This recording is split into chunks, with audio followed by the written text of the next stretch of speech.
Ini penjelasan manusia merdeka tentang akar masalah tambang Indonesia.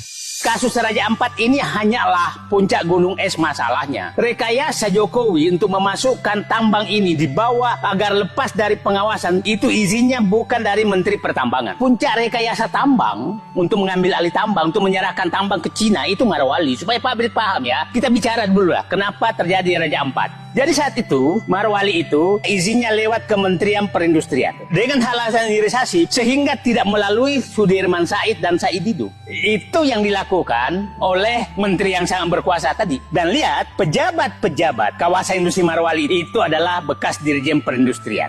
Setelah itu, yang menteri sangat berkuasa itu merekayasalah semua aturan, maka itu bebas pajak, bebas bea, dibikin kawasan industri, dan perhitungan royaltinya hanya kepada pemilik iup. Jadi, Cina yang ada di Morowali itu sama sekali bebas dari pajak. Tidak ada pajak apapun. Ingat, dikasihnya itu 30 tahun loh. Oleh menteri yang sangat berkuasa. Sampai sekarang masih ada di dalam. Dan rekayasanya dia semua. Nah, ini harus dibuka semua. Itulah kenapa almarhum Faisal Basri menyatakan tidak sampai 10% yang tersisa di Indonesia. 95% itu ke Cina semua. Nah, itulah rekayasa Jokowi. Nah, sekarang, kenapa eksplorasi di seluruh Indonesia itu tinggi sekali? Karena smelter yang ada di Cina hampir semua dipindahkan ke Indonesia. Ada di Marwali, ada di Papua, ada di mana-mana. Sehingga kekurangan bahan baku. Sehingga eksploitasi makin melebar. Raja Ampat hanya kasus kecil. Ada Pulau Obi di Maluku Utara. Di Maluku Utara itu hampir habis oleh perusahaan Cina. Papua juga seperti itu.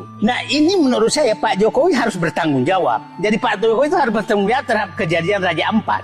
Yang menarik, Raja Ampat ini, wilayah tambangnya PT Greg itu sangat jauh dari wilayah eco-greennya Raja Ampat. Ada 2-3 tambang milik swasta dan milik Cina ada di sekitar Raja Ampat. Bahlil ini tidak pernah berani menyinggung kalau swasta. Jadi, perlu kita bertanya Bahlil, ada apa sih kenapa dia benci banget BUMN? Dan seakan-akan untuk melindungi swasta, teman-temannya dia.